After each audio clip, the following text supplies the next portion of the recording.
welcome to Let's Pod This. My name is Andy Moore. Thank you for joining us again this week. We are hitting on all cylinders today. We've got a new studio that is, mostly in place. Not mostly, it's barely in place. We're starting out. But Scott and I are here together, and we're joined with a guest via a distance. After some technical difficulties, we made it work. Ellen Pogemiller from OEA is here. Hello, Ellen. Hey, glad to be here. Scott, hello to you as well. What's up, man? Hey, it's good to see you. It is good to see you in person. How are you? I'm well. We're also joined off mic this week by our intern, Micah Caruso. Hello, Micah. She's waving from across the room. Ellen's phone is ringing. This is totally normal, folks. Listeners, if you're new to us, this is a normal podcast. We are making it happen. Yeah, it's also totally normal because session starts next week, which means I've spent the last week reading bills, particularly ones that complain to healthcare, which means I have a migraine and need to drink more whiskey. Well, and like the podcast of yesteryear, we are drinking whiskey while we record, which I think yields a certain je ne sais quoi element of our podcasting. Oh, it's absolutely a superior product. There's no question. All right, great. Well, now I'm sad that I'm not there in person. I know, yeah. Well, I got a glass of Old Forester with your name on it. It is perfect. We have very nice whiskey and very cheap glasses.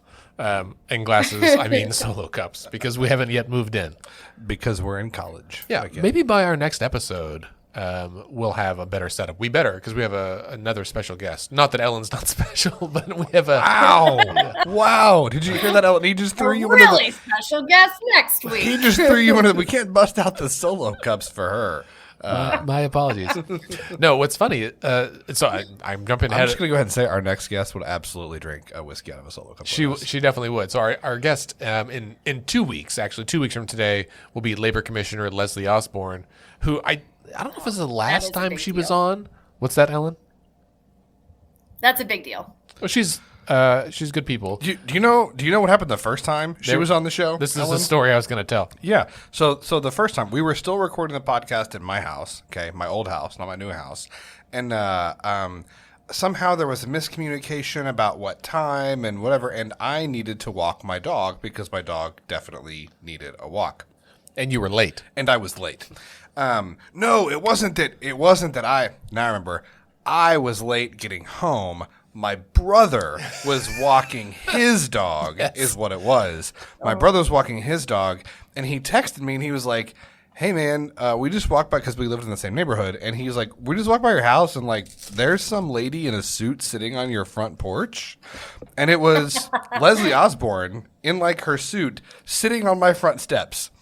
Just like waiting. She was wearing jeans. Waiting on my ass to get home. And I got there and I was like, I am so sorry. And she, of course, was like, no big deal. And then we went up to my office, which was not nice, and recorded a podcast. And she's, despite that being her initiation to Let's Pod This, she's come back at least twice. That's when she was running for Labor Commissioner. And I remember that she was wearing jeans and perhaps shorts, because that was the year that there was She was definitely not wearing shorts. Okay, I was wearing shorts because I had a shitload of mosquito bites on my legs, because that was the year that it was a pretty moist year, damp year. Sorry, listeners. Didn't we ban the word moist from the show? I think so. So I apologized. And we had a lot of mosquitoes, and you were like, I remember you texted me and saying, I was like, well, no, we're on the porch. And you said, who's we? And I said, Leslie Osborne. And you said, please do not let my dog eat Leslie Osborne.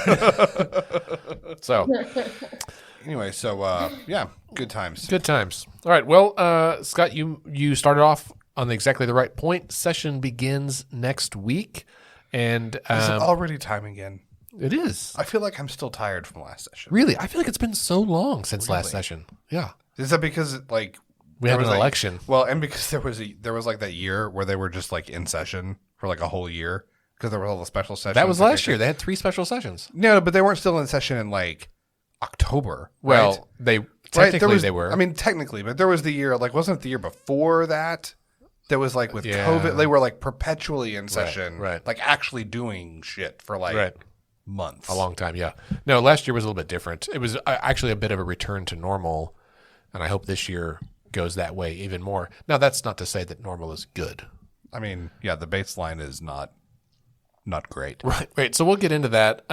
But just to say off the top here, this coming Monday, just February 6th, will be the first day of session, and the governor will deliver his State of the State address around noon that day. Is that right, Ellen? Yes, Ellen's nodding. That's correct. Thank you. So Micah and I will be there. Ellen, are you going to attend in person or watch online? We do a OEA team watch from our office. Do you have a drinking game? We have pizza. Ellen pleads the fifth. That's good. I've never been invited to the OEA watch party, but that sounds like a lot of fun. I know several other organizations are doing that. Maybe next year. Maybe we'll do that here in our little community room in our office. Should we have a drinking game? We should also plead the fifth on that. I've done several years ago. I did a bingo card. How many times? You know what? We should do that today. We should set what's the over under on how many times he's going to say Biden's inflation? Mm-hmm. What's the over under on how many times he's going to say top 10? Mm-hmm. Does he use the word mandate? Mm-hmm. Which I bet he does. Mm-hmm. I'll have to think about that. Yeah, keep thinking about that. We'll end with the episode with that. A bingo card. That's what I just said. I made a you say bingo that? card. Yes. Oh, don't even listen, man. After 4 years, we're like an old married couple, just bickering on the podcast. Okay, as I already mentioned, so we're gonna hit a few highlights here first, and then we're gonna talk with Ellen more extensively about education policy and some of the bills that have been proposed this year. So Ellen, please feel free to jump in whenever you'd like. I'm actually gonna make you bigger on our screen so we can see you easier. There it is. Okay. Let's start. And I'm just going to mention this because we're going to address it more in 2 weeks when she's on the show. But Leslie Osborne had an op-ed in the Tulsa World this week that I think was titled essentially, "Get Back to Governing, Stop Growing Morality Police State." Like, it was like a very straightforward, I think, shot at, I'll say, the fringe of her party in particular, right? time out. Okay. Time out. And you should have seen this coming. Is it the fringe of her party? She's a Republican. It's that party. That's the fringe that is the... Right. But fringe implies that the people that are doing this are like a minority, like they're outliers, like that in fact, Leslie Osborne and people like her still represent the main thrust of Republicans, particularly in Oklahoma, and I would argue that is not the case. I would say that it is not the fringe. That is what the Republican Party in Oklahoma does now. Okay, it's a point well taken. I am basing this purely on numbers of elected officials, and I think that there are a handful of elected officials who are the primary driving force behind this, and most are silent about it, which is a shame. And then there's a few, like Leslie, who are like, "Hey guys, this is wrong." Agree. I think my point is you're right. It's a few people that are driving it. If they come up, all of them will vote for it. Oh, that's a right. Well, and you don't get to say that it's the fringe, but I voted for it because voting for it keeps me from getting primaried right. or it gets me money or like whatever. Like you don't get to say it's the tinfoil hat caucus but I voted for their bill because I had to. That's a good point, Scott, right? Because if you were in a room, like let's say we have a guest on the show in this little closet of a room when we're in, and we say, and they're like, "Oh, these guys are the worst. Like this is terrible stuff. This is crazy." Which happens. Yes. Let's be clear. Right. And then we're like, yeah, it is bad. How'd you vote? And then they're like, well, I mean, I had to understand it's complicated because yeah, and that, yes, your point is very well taken, sir. That is exactly the opportunity they have to stand up and say, no, this is batshit. Like, you should not vote for this. Right. I'm going to have to check the explicit box in this episode, aren't I? Yeah. Well, it's time. In my head, I left off the word crazy there, thinking that was the bad word. I was just like, I'm just going to say batshit. Yeah. But that had the bad word in it. Yeah. I mean, so far, all we've said is shit. And I think maybe an ass in there somewhere, but we could drop an F-bomb and we'd be in real trouble. Well, this is like my physics teacher said in high school, is that it's only cursing if you say a word that's not in the Bible. He allowed us to say ass, damn, and hell because those are in the Bible. Okay. It's interesting. Sorry, Jonah, our youngest listener, I think. I saw a patient today who was there. They were a 13-year-old, and they said asshole, not calling me an asshole, but like they used asshole like in their description of what was going on. And their mother was there with them and was like, and I was like, trust me, worse things have been said in this room today. Also, was he talking about a person or about a physical part of his body? Oh, they were definitely talking about people, but okay. But people have also used it in reference to their anatomy, as well. I mean, I feel like a lot of slang gets thrown around then. Like when you're talking about your anatomy, you're like, I've got a bump, bleed, whatever. Well, if it's a bump, the inevitable term is spider bite. Really? It's always I got a spider bite, and I'm like, you don't have a spider bite. Yeah, dude, it's right here. It's an MRSA abscess. That's exactly. It's not a spider bite. That's exactly. You sure? Yes. I've worked in infectious diseases long enough to know that's just true as well. Ellen's husband is a physician, so she gets some of this at home as well, I assume. It's been 15 minutes, and we've just been bullshitting the whole time. It's been 11 minutes, and we've said some important things. Okay, well, anyway, a couple of quotes here from Labor Commissioner Osborne's op-ed, which again we'll visit more in depth, but I want to say them here, and we'll put the link to this in our show notes. She said, "As an elected official and former member of the Oklahoma House, I believe it is that we, as a state and country, have forgotten why we are there. Anti-LGBTQ plus legislation is again on the uptick, and the strictest abortion laws in the nation have been enacted without the safety net usually allowed for cases of rape and incest." Can I tell you one of the most telling lines in this to me? Mm-hmm. Yet instead, we seem to be becoming exactly what the women of Iran are bravely and valiantly fighting against, a growing morality police state.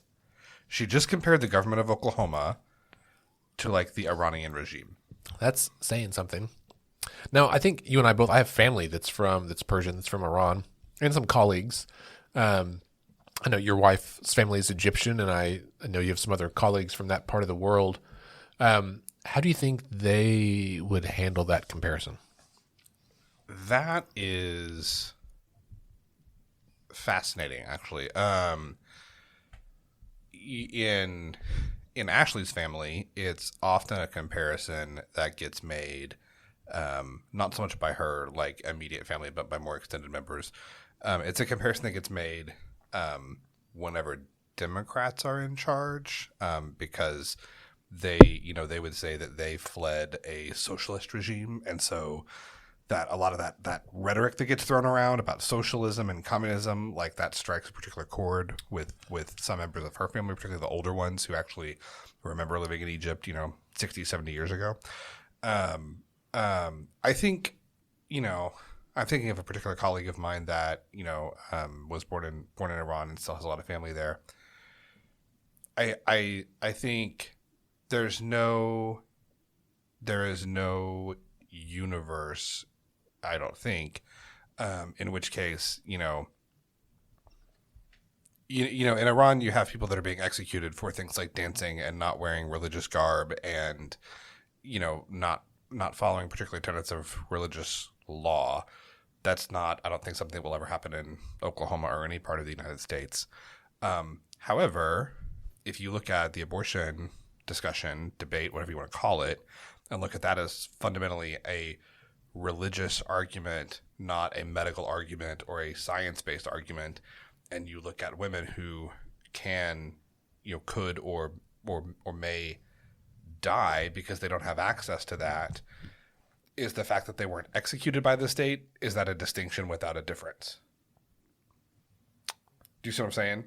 I think so. Like if there's a woman who needs an abortion, a medically necessary abortion, and cannot get it because it is not clear whether that is allowed under the law, right? Or if that procedure is delayed until such time as her life is in so much danger that she dies, and she could have lived if that had been provided sooner, does the fact that she died from an untreated medical condition, as opposed to an execution. Oh, right. Like, is that a distinction without a difference? And so, right. And so, on the one hand, I think you can read that comparison of, Oklahoma or other states in the U.S. to some place like Iran and say, oh, come on, that's embellishment. But there are life and death consequences in both places for the laws that we pass. Right. Well, and, I think we've seen other laws that aren't life and death, but are similar in sentiment, right? For example, like there was a debate this year in the Oklahoma legislature, in the House specifically, about their rules, like the House rules and dress code, and like forbidding hoodies and some other things, right? Like on the House floor, which, okay, like fine. Like I think there's a certain level of decorum. However, in Missouri, the legislature there passed their rules that I think essentially like requires women to cover their arms at all times, right? Now, like, I'm sure the men in their infinite wisdom saw this as like, well, we got to wear, suit jackets. They should cover their arms too. With a open ignorance and blatant disregard for like the norms of fashion in today. And also it's generally cold in there and they usually wear cardigans. And they even argued last year whether or not a cardigan like fulfilled the sentiment of this rule or not, or the spirit of the rule and not just the letter of the rule. And so I think we see those kinds of like, when you're cracking down on what grown-ass people wear to the office that are elected officials and are professional people, then, and it's definitely targeted at one gender and not the other or others, that feels, one, like you've lost track of what you're there to do, right? I mean, if you're there to exert power and control, you haven't, right? Well, that's true. I mean, like, it depends. Like, I mean, it depends on why, like, some of these people see themselves. Like, did they see that? Like, did they see themselves? I am coming to the state house, in Oklahoma or Missouri or the Capitol in Washington. I did this because I want to pass legislation that like makes America a better place, or am I coming because I want to use the power of the state to push back against cultural forces that I either fear, don't like, or don't understand. Right. So I guess I would say if the answer is the second one, the latter, then if the answer is the latter, then they haven't lost sight of what they're there to do. They're doing exactly what they came to do. Right? Yeah. Doesn't mean that's what they should do, though. Well, I mean, correct. But yeah. Well, we should get into this more with Commissioner Osborne in 2 weeks. I mean, yes, but also, unfortunately, I feel like this is going to be a recurring theme. Yes, I think this is prescient. It already is. That's right. This is not our first rodeo. We're also going to talk briefly about another article, and this really is a good segue into our discussion of education. You're a good segue. Thank you. I don't know. I'm going to just sidestep that and say thank you to Micah, who helped prepare our agenda for today. Wasn't this better than you and I scrambling in the 15 minutes prior to recording to pull some of the links together? I think so. Yes. Okay. So this other article came out in the Oklahoman earlier this week. It was from journalist Ben Felder, friend of the show, I think. We haven't had him on, have we? We should. I don't think he's ever been a guest. We should. We cite his work an awful lot. We do, and I think I've been on his podcast. Okay. Anyway, he had a story in the Oklahoman earlier this week, I think on Thursday maybe, that was about the, quote, grassroots movement behind Oklahoma school vouchers. And to quote one of my colleagues, it's not so much grassroots as it is AstroTurf. God, I hoped you were going to use the words AstroTurf. It's it's like the Tea Party all over again. It is. It really is. So, at least 2 bills have been filed this year about a voucher program, and I'm sure Ellen will fill us in more on that. I'm going to say on this article itself was essentially like Ben outlines a detailed timeline that was finalized on how to drum up social media support after the governor's State of the State address, which is expected to include a call for a voucher program, right? So we expect on Monday that we will hear about a voucher program. That's on our bingo card, I think. And this is pretty clear that like there's already a plan in place to have a social media blitz, like in support of the governor's statements about this from certain actors, right, on one side of the aisle. Over the last several months, a group calling itself Oklahoma Education Reform Coalition has held an out-of-state planning retreat and other like monthly meetings, developed a detailed comms strategy, worked to gain support among various parent groups, all in hopes of getting lawmakers to allow private schools to receive tax dollars. We've also heard, I think, from multiple sources. So they made the plan before they did the Twitter outrage. The Twitter outrage is next week. We're not there yet. Yeah, but they did the plan first. Yeah, it's planned. It's a strategy. And this is what you and I often talk about, right? Is that they are being proactive and not reactive to this. They're ready. They're pushing this strategy. You and An out-of-state strategy. A nationwide strategy, Ellen. That's exactly right. Yeah. In fact, I told you this earlier today, Ellen, but I got a call from a friend in Colorado who watched I think a TikTok video of former President Trump talking about education plans and some stuff related to that.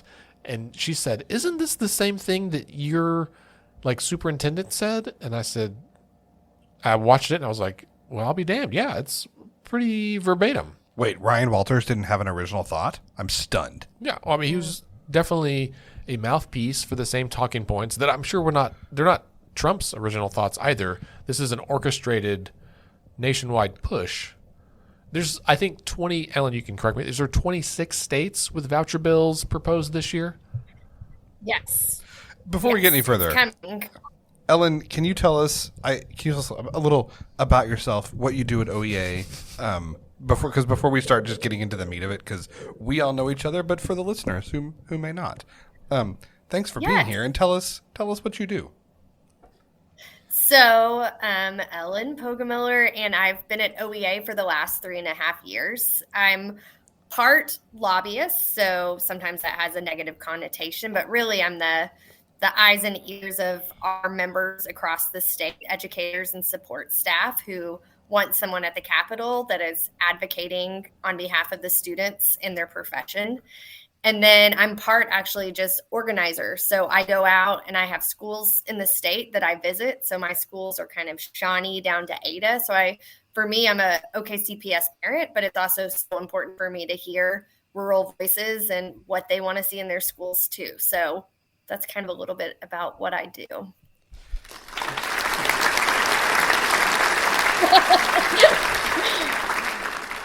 Well, thank you for being here. And that was the applause there was well deserved. The audience is thrilled with Ellen's presence. That's great.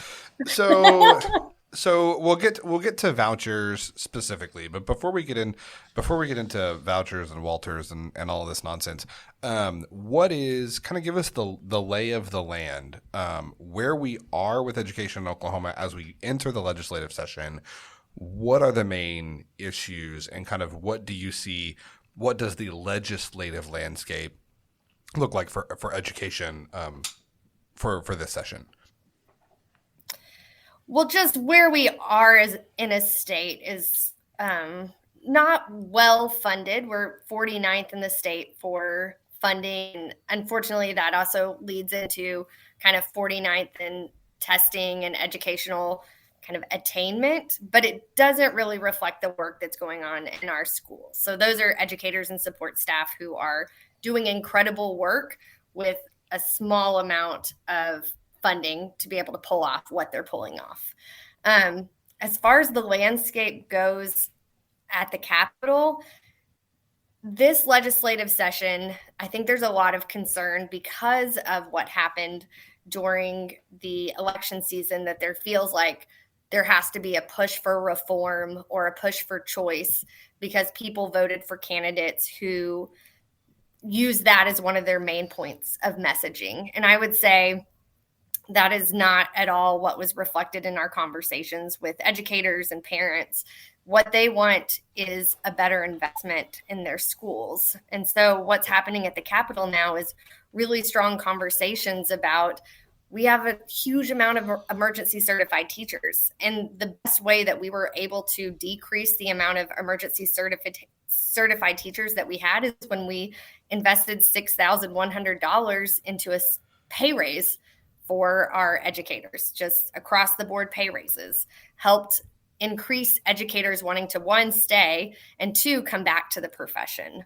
So, I mean, I think we're a little nervous. There's a completely new Senate Education Committee. There's a chair that has stayed the same, but the majority of the members have changed. And we also have a House Education Committee that's filled with a lot more educators than our Senate side, unfortunately. So I think there's a lot of nervousness going into this session from my perspective. So I'm gonna preface this by saying, we know each other. We know each other. I know you. I know your hubs. Love you guys. I'm gonna play devil's advocate because someone has to. It's a better discussion if someone plays devil's advocate. So we're talking about Ryan Walters, who won the race for state superintendent, pretty sizably, and really has made a centerpiece of his campaign, school choice. So he won pretty big. So why is it wrong to say that that's not, because what I feel like I hear you saying is that quote unquote school choice, a voucher program, etc. What I feel like I hear you saying is that that's not what Oklahoma voted for, but it seems like it is. So what's the disconnect there? I think just, in talking with communities and kind of information that we have gained from surveys and polls that we have sent out, the number one issue that parents want is a qualified educator, and they don't want to leave their public school. They believe they are choosing their public school. And so I think it's a huge leap to be able to say, I understand it was a platform that he ran on, but I don't think it's what brought voters to the poll. My perspective is they voted more in line with like what they're afraid of, which is kind of some of these cultural things, than what they were for. It's just a really hard thing to understand. But the challenge is people are more fearful than they are wanting what they want. Fear is a powerful tool. That's why people use it. It's true. I mean, yes, that's true. It's that's demoralizing. It's not the only tool though. Like, it's not the only motivating thing, right? Like, there's a lot that we can do. Hope and change is incredibly inspiring, right? Like, there's a lot that we can do to inspire people. And I think on some level, like, just getting people to pay attention, right? Because most Oklahomans are not even thinking about these issues the way that we think about them, right? Like, if you are listening to this podcast, there's an excellent chance that you are in that like 1%, 5%, whatever, the small group of folks who actually think, if not live and breathe, some of these issues on a week-to-week basis. And there are people in your life, Scott, there are people in your life, Micah, Ellen, me, people in my life who don't think about this as often as I do.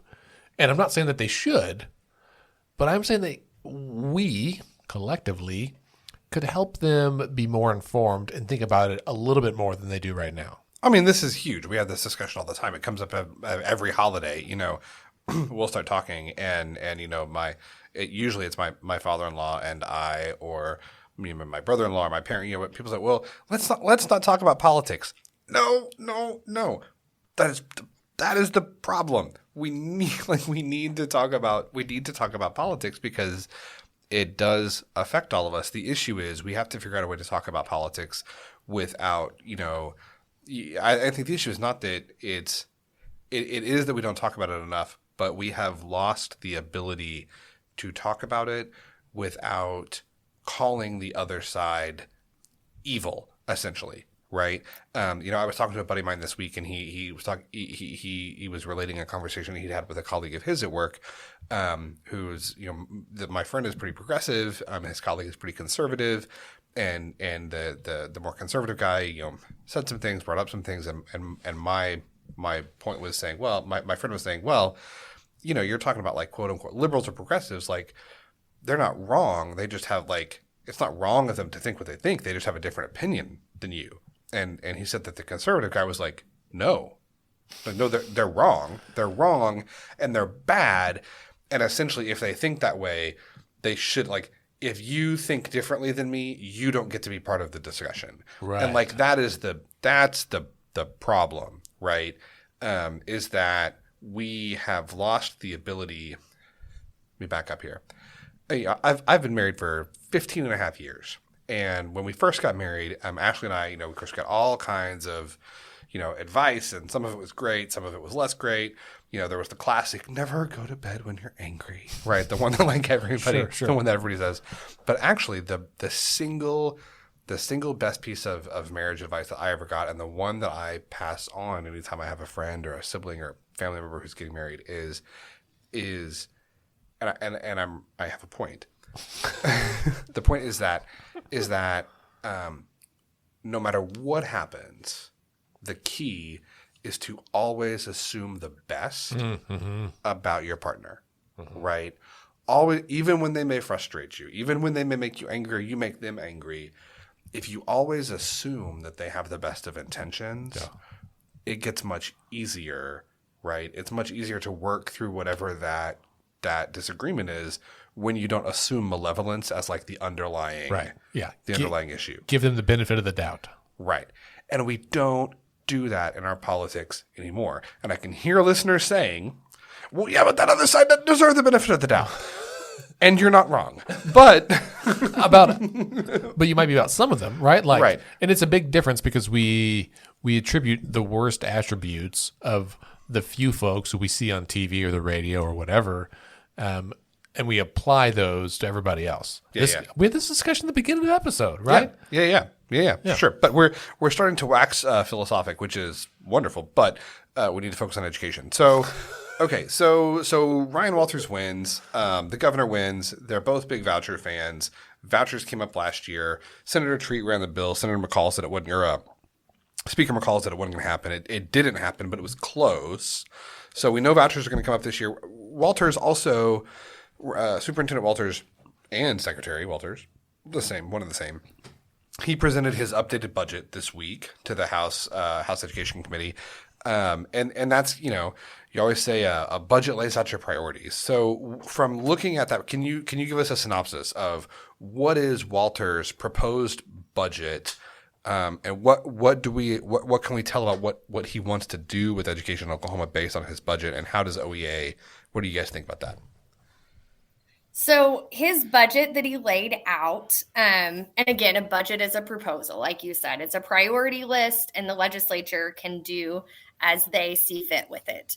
Kind of two main things that he really focused on in his budget proposal. One is that instead of like an across the board raise for all educators, which was previously put on Hoffmeister's budget, this would be a merit pay, something where schools could identify superior, excellent teachers, and they would receive a pay increase between $2,500 and $10,000.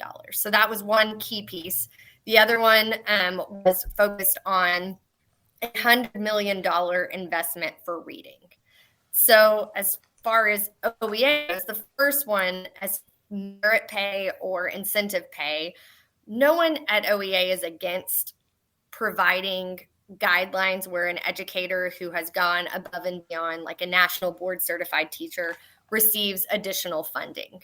The challenge that we have is that when you have a program that is going to use subjective measures to identify educators to get an increase in pay, you lose a lot of value because at the end of the day, an educator is a team player. These are people who work collectively. If you're a third grade team or your middle school team, we work to improve the education of every student and lift each other up by creating teams. And when we look at a payment that incentivizes not being a team player or that may be subjective because a principal or administrator likes one teacher better, you create a dynamic in the school that it's not lifting everybody up. Can you talk more about that, the criteria, when you're talking about Walter's criteria for like this subjective evaluation for who should get a merit-based increase? What are the criteria? What are the things that he is proposing should be used to determine who gets these raises? And he was kind of not super specific. He was kind of across the board. So I'm shocked. One aspect, one Micah, was like that's one of the TLE, disrespectful things that I would say. Well, it became kind of confusing because part of it was on professional learning, which has always been a key focus on any professional, of like, when you're in a professional, how do I want to look at my teaching and how do I want to improve that? And the problem is that a lot of times teachers don't have super control on what that professional learning is. And actually at the state legislature, they want to kind of remove that professional learning focus. So there was kind of a disconnect of like, legislature is kind of moving away from this, and now we're moving back to provide increase to some teachers. And then using some kind of, a lot of TLE is the one, it's like a Tulsa model that the majority of state uses. And it's kind of like a checklist that an administrator can go in and kind of look at, hey, these are the things that are going on in a teacher's classroom. But I think if you've ever gone through an evaluation process, there are some, I have gone through an evaluation process that they say, Ellen, we are not going to give you 5s across the board. There's nobody here that's 5. You always have some to work on. Well, when you have an administrator who works in different dynamics than maybe a different administrator, you may have more teachers that qualify for a superior teacher than at a different building, just because of the way the administrators, use their qualifying program. So this would be literally at the principal level. Like your principal would decide, yes, you get the raise, you don't get the raise, because of some criteria that are fairly nebulous and can kind of change even from person to person. Is that correct? And I will say, in that committee meeting, and these are all educators over and over again saying, I want our teachers to get paid more, and I want to help lift those that are going above and beyond. But the problem is I've never seen a merit pay that works. Explain to me how this would be different. Well, and it. Sorry, it didn't. Yeah, it didn't. And Ellen, I saw something this week that showed that, like, in locations, not just states, but locations that pay teachers more, student performance follows. And Oklahoma's system is trying to reverse that, right? It's trying to say, like, show us the student performance and we'll give you more money, right? But that's not always the case, right? Because, like, if everyone is starting out at not getting the raise, then, like, the incentive is a little ephemeral, right? That people may not ever have it realized. And it's just struck me as, like, a little surprising that we have data that shows if you pay teachers more, students do better. And we're trying to, like, reverse that in the other way. And I don't think it's going to work as well. And what's the incentive for you to take a group of students who may be performing low and not, if they use testing as one of their options, which Walters did use that as another option that you could use, what's the incentive for a great teacher to come in and work with a low performing classroom when they can meet a high performing classroom and have all of the test scores that they need? It kind of disincentivizes us for working with those who need it most. Right. Oh, that's a really good point. I mean, that's the next thing I was going to I don't mean to say, well, that's the next thing I was going to say because I was brilliant. No, but I mean, we see this in healthcare, right? Because, value-based care, quality care, this is a big thing in healthcare right now. And so the thing is you're looking at, like, payors are looking at, like, things like A1C control, and are people getting their screenings, and are, people with diabetes taking statins. And it's like, okay, there's all these quality metrics, but you're sitting here thinking, like, okay, as a doctor, like, I can prescribe a statin to all of my diabetic patients, but I cannot go home with them and make them take it, right? And like the vast majority of my diabetic patients do take statins, but I have a handful that are just like, no, I'm not going to do it because the internet told me that it causes Alzheimer's. And like nothing that I say convinces them otherwise, right? Similarly, they look at like, well, did all of your patients that are due for colonoscopies and mammograms get them? And I'm like, I mean, like literally 98% of them did, but I have a handful of patients. Like I've got this one dude that's like, I'm never getting a colonoscopy. I'm never screening for colonoscopy.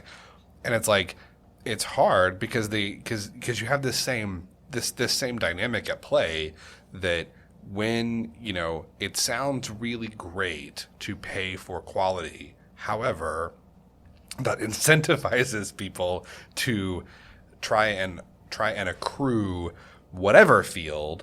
All right, well, then what's the easiest population to meet the quality metric, whether that's students or patients or, you know, whatever field you're talking about. And so, you know, I mean, I am firmly of the belief that, yes, like what we should be doing is just paying teachers more. We should raise taxes and pay teachers more, and then the quality will follow. I think that there is I think that there is probably a universe in which rewarding, if you could find a way to do it that is fair, that is equitable, that doesn't incentivize, you know, trying to find a classroom that already has the most high-performing students, I think it's fair to try and reward people who are exceptionally good at their job or put in exceptional effort at their job. But that's just much, much harder to do than it seems. It's one of those things that sounds really great, but in practice, when you are talking about something like education or quite frankly medicine, becomes a lot more tricky than, you know, the broker with like the best portfolio or the salesman with the highest number of commissions or whatever, right? It is trying to apply market forces to something for which the market, like, that's not what markets are designed for. Like, that's not their purpose, right? So so merit pay increases. That's one big proponent of his plan. What else? What else did we see from the Walters budget? So the other big piece, and I don't know, you know, if everyone's familiar with the science of reading, but in the last several years, there's been a real focus on phonics education. We've had different methods of reading that we were teaching the kids and introducing at too young of an age. So one of those would be when you were teaching a kid to read, you would try to use context clues, pictures, which is obviously a strategy we've all used, but not at such a young age where we were kind of losing the phonics, phonetic awareness and decoding strategies. And so actually, like 2 years ago, Superintendent Hoffmeister was like, we have to put funding into this. So she actually used ARPA funds to start training our elementary education educators on the science of reading, which is really how do you bring phonetics back into your classroom? And so that has been going on. And if you talk to any of our teachers, it has been a lot of work outside of the classroom. It's online trainings, platforms that they have to use. Can I ask a question? Yeah. Have we stopped using phonics? Because I feel like that's how I learned to read. I'm hooked on it. Right? Like I was like hooked on phonics. Worked for me. Right? This was like my childhood. Yeah, we haven't stopped. It was just that we were kind of using multiple strategies within phonics. So there were kids that were getting lost within those strategies. And instead of focusing on just phonics, we kind of sidetracked for a little bit. And there's been a real push across the nation back into just using phonics as our streamlined form of reading. Phonics and the Shirley method, man. That was my elementary school. What's the Shirley method? The Shirley method is bomb. That's how I learned to diagram a sentence. I still know my Shirley method songs from 4th grade. Knowing you, I believe that. I have no idea what you're talking about, though. Ellen, you know what I'm talking about, right? No? Seriously? I went to Texas school, but we didn't do Shirley. I went to Texas schools too. We had a different way of doing it. Right? I think it was called the Shirley method. It was like you had all these like things of like how to remember like what prep. It was more like English, like sentence and grammar than like reading, but like it was like how to remember what prepositions are, like how to figure like how to diagram sentences, like what is a verb, like what is an adverb, like how do you use like parts of speech. I remember diagramming sentences. Oh, dude, the Shirley method. I'm gonna like. You This keep is talking. like I'm gonna Google it up right now and see if like. Surely you can't be serious. See, Micah knows. Micah's all about the Shirley method. There it is. There's a book. Yes, I am serious, and don't call me Shirley. Indeed. There it is, man. Do you have sad trombone still? So I do. good. I'm ready for any mood that you throw at me. God, I've missed sad trombone. I should Scott Pruitt return to the news. I've got my Pruitt watch music ready right here. Okay, well, don't play it. No. I'll get too excited. Special occasions. Yes, but okay. So we're bringing. We have kind of moved. We've changed. Maybe it sounds like the way that we've taught reading in the past. And Walters is wanting to bring us back into kind of this. Well, Superintendent Hoffmeister 2 years ago really started this pressure back on the science of reading. Okay. And then and so our work is like kind of just catching up to that. And so what Superintendent Walter says is like, well, we're going to invest another $100 million.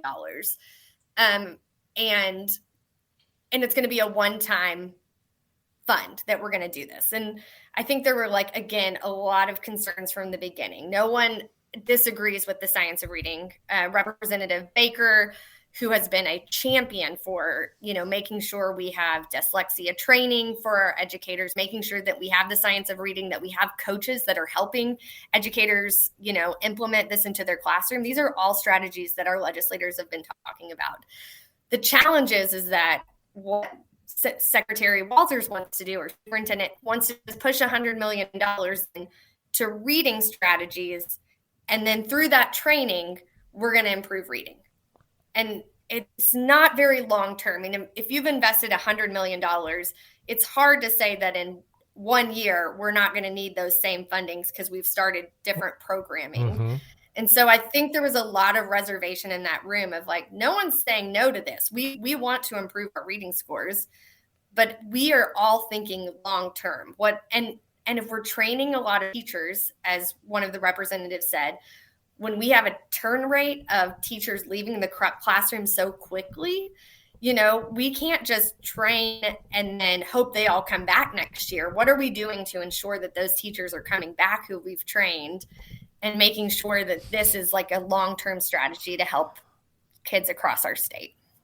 Yeah. This whole conversation is reminding me that I have not thought about reading strategy, reading education, and I guess the science of reading in a very long time. And my two older kids, they are 9 and 11 now, so they both learn how to read. Took my son, an 11-year-old, reads a ton. Like, he's happy to just go in his room and read books about Minecraft or, Nordic myths and legends. But as my youngest daughter, who turns 3 next week, is starting to learn, and based on some of her own developmental status, I guess, I give a lot more thought into how we learn as humans, and the variety of tools and tactics that we must employ. I don't think, Ellen, that anyone is opposed to the science of reading, right? Hoffmeister proposed it. Walters proposed it. Okay, great. We're all on board. That's fine.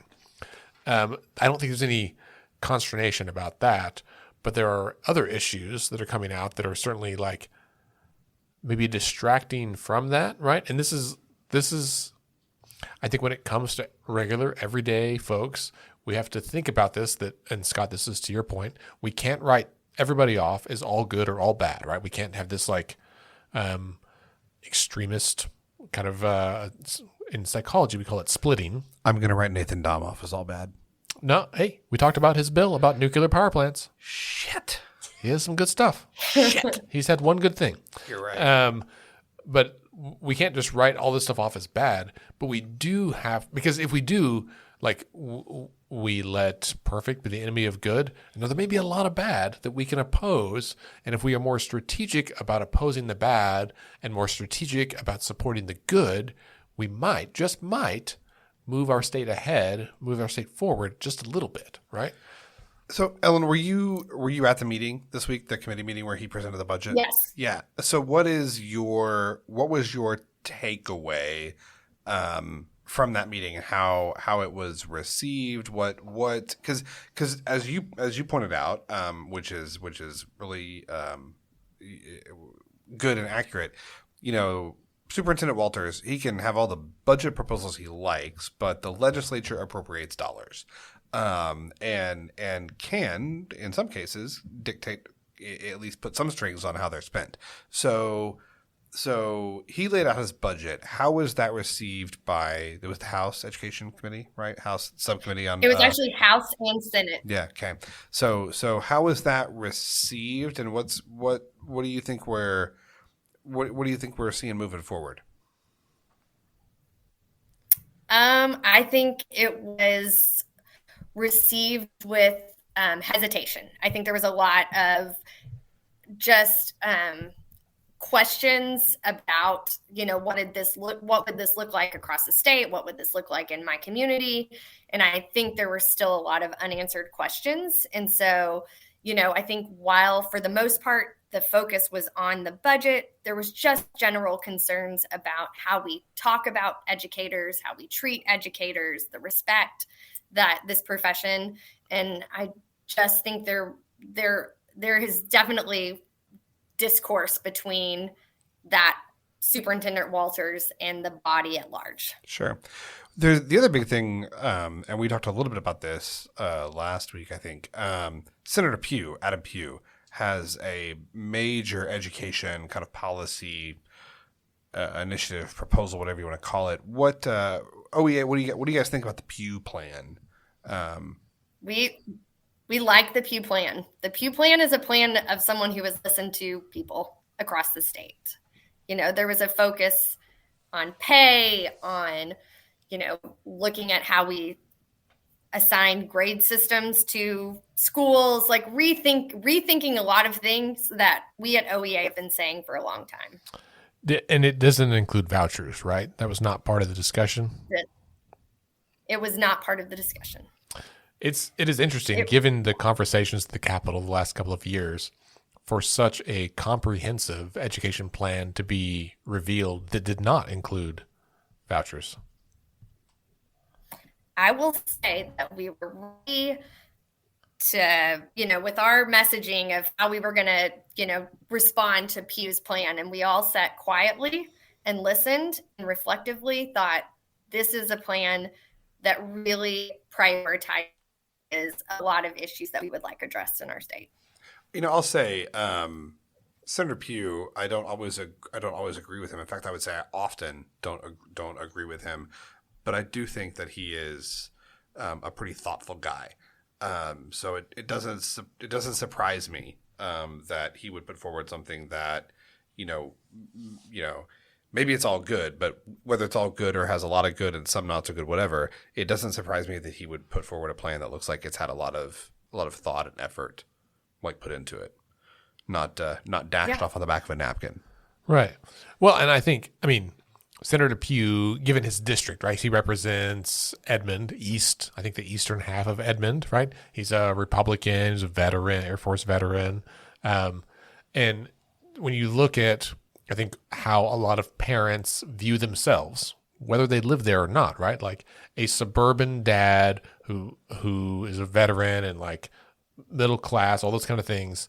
There's something relatable about that to people like me, who is a middle-class white guy also. I live in Oklahoma City, but certainly can see myself as a suburban dad in an alternate universe.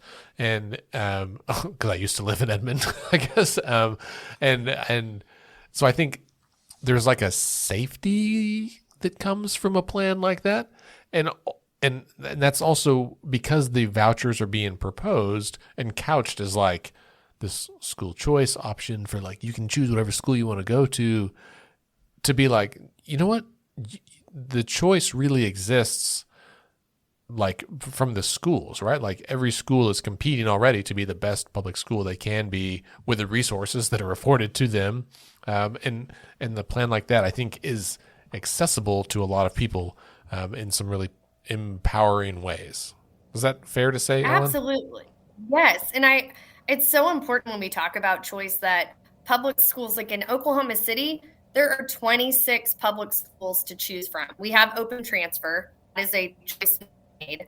In the Oklahoman article, I think it was this week, they actually interviewed some superintendents down in Atoka, and they said, our schools are open choice. Like kids are moving for different rural schools because those schools offer a program that they like, maybe different, or a sports activity better, or music, whatever that may look like.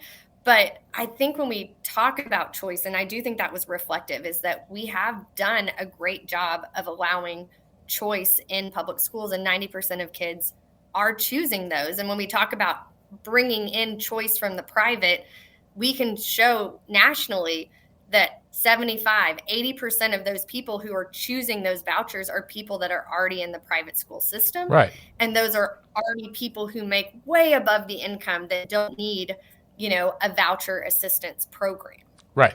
Well, so I told you the person I mentioned earlier who called me from Colorado, like I think their kids go to private school. They went to private school, and when they saw, we'll say, the rhetoric coming from Walters, they were like, the voucher part wasn't part of their thing because they've got enough money. Like they can pay. Would they like to save a little bit of money? Sure. But I mean, I just saw earlier on Twitter, the tuition increases for the 3 largest private schools in Oklahoma City, like, are enormous amounts of money, like $15,000, $23,000, like per year. It was way more than a voucher would ever help. Like if you give them a $5,000 voucher, it's not going to like make it affordable to anybody, right? Even it was just shocking to me where they were like, it is clear they are pricing themselves for a particular constituency. And so that issue is not as big of a deal. There are other parts of, maybe not of Walter's plan, like what he proposed, not his budget plan, but of his like policy plan, that are way more concerning, I think, to more voters, to be like, I don't really care about vouchers, but it seems like he wants to kick out trans kids, and that seems bad to me. Or he don't, he hasn't said that, but you know what I'm. I mean, and that's not just him. The number of anti-trans bills in the legislature this session is just, it's staggering and very disheartening. I think what will happen, I could be wrong, we'll see. I think what will happen with the vast majority of these anti-trans bills is they will get heard in their chamber of origin, and then they'll get heard in committee, they'll get heard on the floor in their chamber of origin, and then they won't get heard in the opposite chamber. Yeah. I think what will happen is they'll get a vote in their chamber of origin to, give political cover to the people that feel like they need to vote for them, and then they won't get heard on the opposite chamber. And at the end of the session, it's gonna be, oh, we didn't have time. Yeah, that's exactly right. I think that's awful, but I also think I think it is awful that the bills are there, but I think that's probably the best case scenario, is for them to just not get heard. Yeah. And die. Yeah. And I think the problem with the dynamics is like, if you're not in the weeds, that kind of discussion, it doesn't really make sense, but I'm like, oh, I hear what you're saying, Scott. Mm-hmm. But like, when you're going out to the public and trying to explain that this is just a like hearsay over here, don't worry about it, it's very disconcerting. Yes. To educators who just want kids to feel safe at school. Yes. Yeah. And agreed. So, I'm a pediatrician. Like, this is like the fact that these bills even exist is like, the fact that we're having this conversation is abhorrent. But I am cautiously optimistic that most of them are not going to become law. We hope you're right. Yeah. Ellen, thank you so much for being here with us today. Thank you so much for having me. It was so great to be a part of the conversation. Thanks. Scott, thanks for being here as well. Thank you for having me. Listeners, thank you for being here as well. Oh, Micah, thanks for being here. Our intern's waving at me from across the room. Listeners, a couple of reminders before we go. First is that Monday, as we said, is the State of the State address. If you want to go, it is free and open to the public, and you certainly can. I'll be there. Micah will be there. Ellen, I think, will probably be there. Maybe. No, you'll be at OEA. Never mind. You can also watch online at okhouse.gov. I think probably News 9 will carry it live as well around noon on Monday. Next week's episode, we will talk about it. We'll follow up. We'll probably do it early in the week. Scott, you may have to miss out on that because I'll be out of town. We'll see how it goes. If you are interested in going to the Capitol this session, this spring, go to our website, letsfixthis.org/calendar. We've created a community calendar. Micah has done the legwork on this to compile as many Capitol Days, advocacy events, and legislative deadlines as we can. So you can find those on there. Just kind of stay in the loop. Find a cause. Find something to be involved with and go to the Capitol.